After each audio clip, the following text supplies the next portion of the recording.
But then late 1945, still to study more, he left US altogether, moved to England for his PhD, where he attended London School of Economics.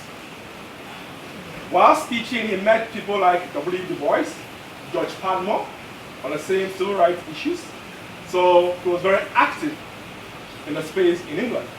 Around the same time too, a political movement had been formed back home to start the process towards independence. Some of their leaders had gone to England around the same time for a program, then heard about Nkrumah's exploits in London on civil rights and liberation struggle. So they had discussions with him and asked him to come back home when he's done to help the struggle towards independence. So he accepted the challenge, moved back home in 1947 to join a group.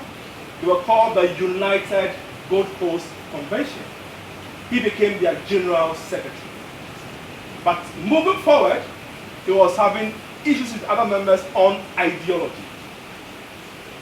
He was someone very radical. So was saying independence or self-government now.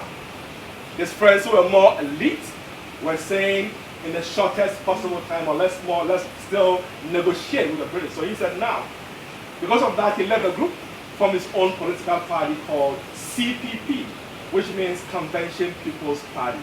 Unfortunately, it's now a minority party in Ghana. And in all Kwame Nkrumah's efforts at helping us gain independence, the colonial government actually sent him to jail twice because of his ways of doing stuff. He was very radical. So he was against a lot of protests all over town.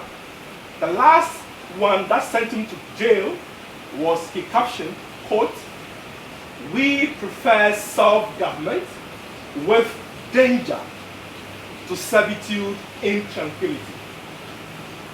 What he said got people very excited, so there was chaos all over town.